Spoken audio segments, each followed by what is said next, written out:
where they actually envisage I have highlighted it on the left side, right? They envisage an AI-based software which could essentially tell teachers and students essentially, their strengths, their areas of interest, maybe some of the career suggestions, right? So what we have essentially tried to do is basically help teachers identify a certain set of competencies, mainly from the curriculum framework, allow students an opportunity to demonstrate these competencies, right? So competencies are to be demonstrated so that it can be evaluated. Different teachers would have different perspective on what creativity could be, right? So we have to kind of come up with a standard framework and essentially kind of put something simple in front of the teachers' classes.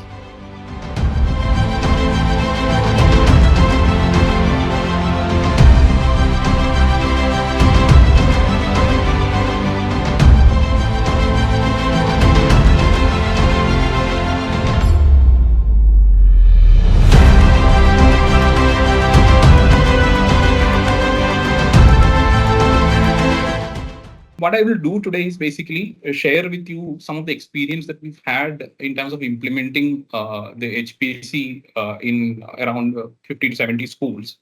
And in the process, how we ended up leveraging AI quite a bit. That made that helped us reduce the workload on teachers, and not only that, and we could produce relatively high quality output, in terms of the HPC content vis-a-vis a direct brute force method that teachers would otherwise apply on this, right? So I just wanted to share some of those experiences with the community here.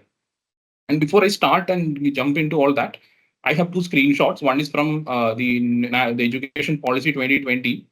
It is a screenshot from the policy document, right, where they actually envisage I have highlighted it on the left side, right? They envisage an AI-based software which could essentially tell teachers and students essentially, their strengths, their areas of interest, maybe some of the career suggestions, right? So this is what the policy has actually envisaged, right? And if you go through the SQA document published by CBSE, they also talk about an AI-based software, right, which kind of is supposed to be used for the same purpose, right? So this is just to put AI into the context of it, also not just from making your work easy perspective, but also from keeping an eye into the future as to what is expected to happen with the whole HPC program, right? At the end of the day, we should be able to help students with all the effort that is going into HPC making, right?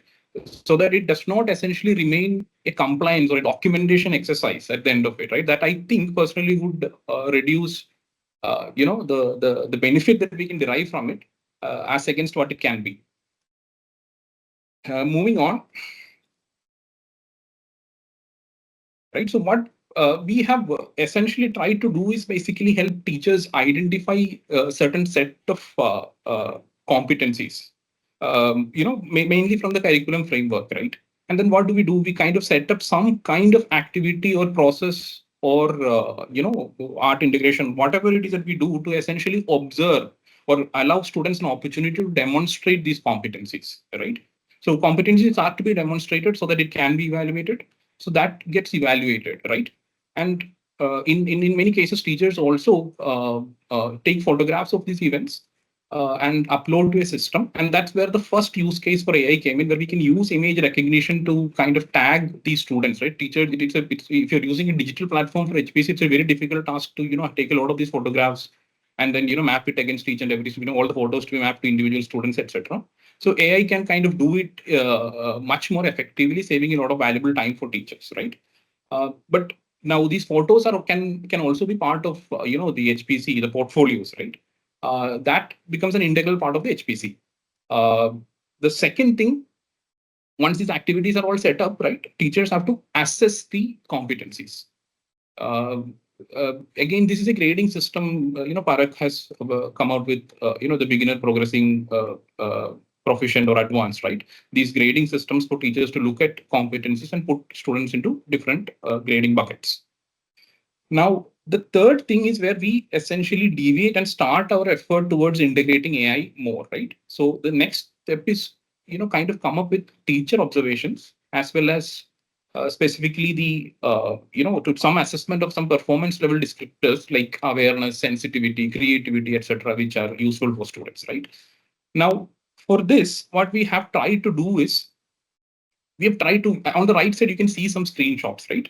So what we tried to look at it is, okay, is there a way to kind of standardize it and make this work easy for teachers, and at the same time do it in such a way that we can subsequently leverage it to complete the creation process of HPC.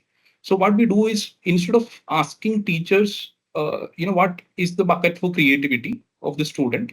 Because at that point we felt that different teachers would have different perspective on what creativity could be, right?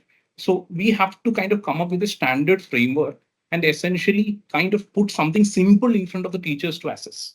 So that's where some statements like he generates unique and imaginative ideas during class discussions, as an example, right, came as a statement, and the teacher can essentially put them into a bucket, essentially using a click.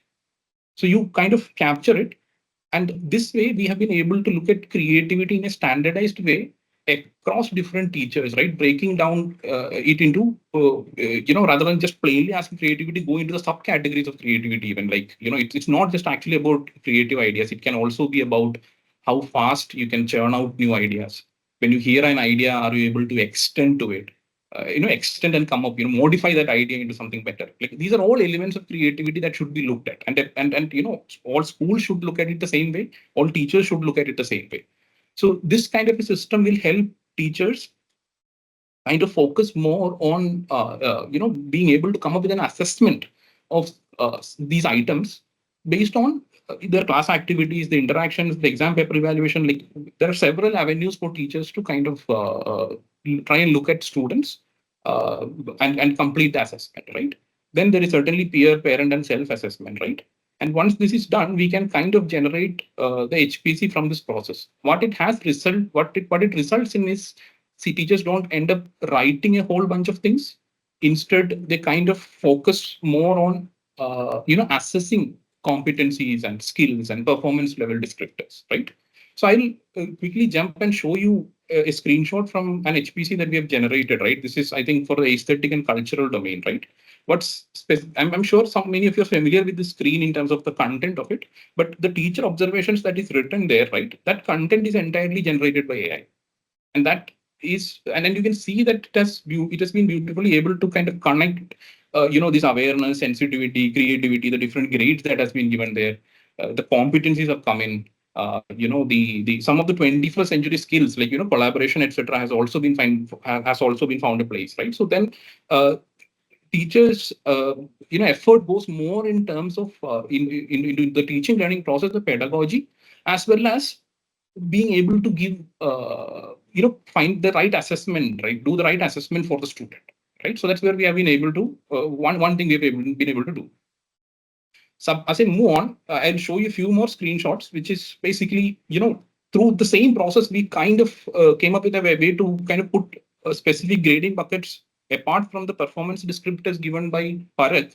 We have also generated a lot of grading buckets for different 21st century skills also through the same process, right? And this is a screen basically where teachers have assessed competencies, right?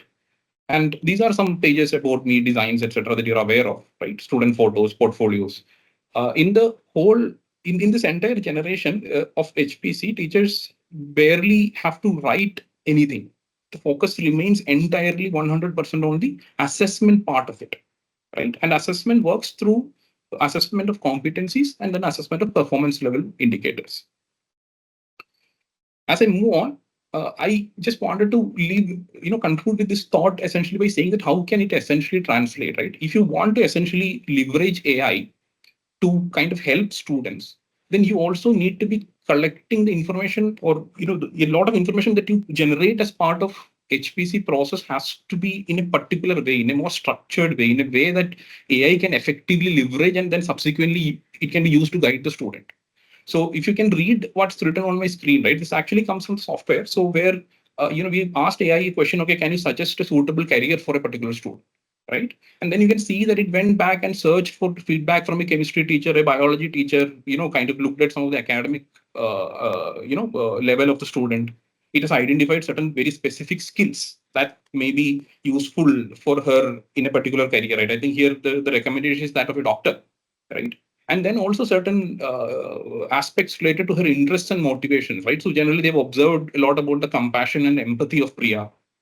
Many of these things, and then can be then put together to kind of create a system which is can be then used for parents, students for different reasons, not just career, right? I can even see some suggested questions, right? What are the areas that Priya needs to improve?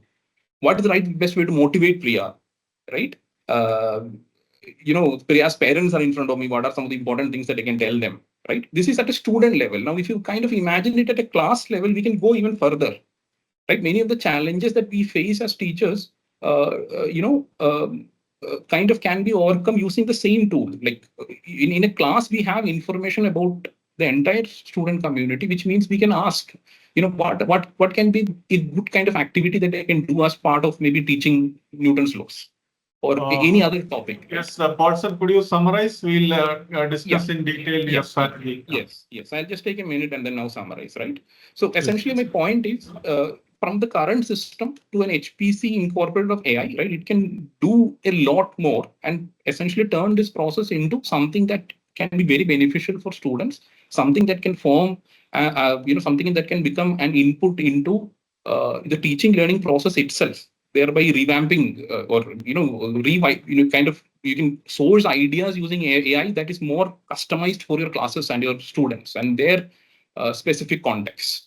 And essentially, it will also, if not for that, for the HPC process, you certainly end up with reduced teacher workload, high quality HPCs, and essentially a standardization, right? A framework for teachers to look at when they assess, right? What are the things that I should be assessing, and what are those statements puts things right in front of their eyes when they do these activities.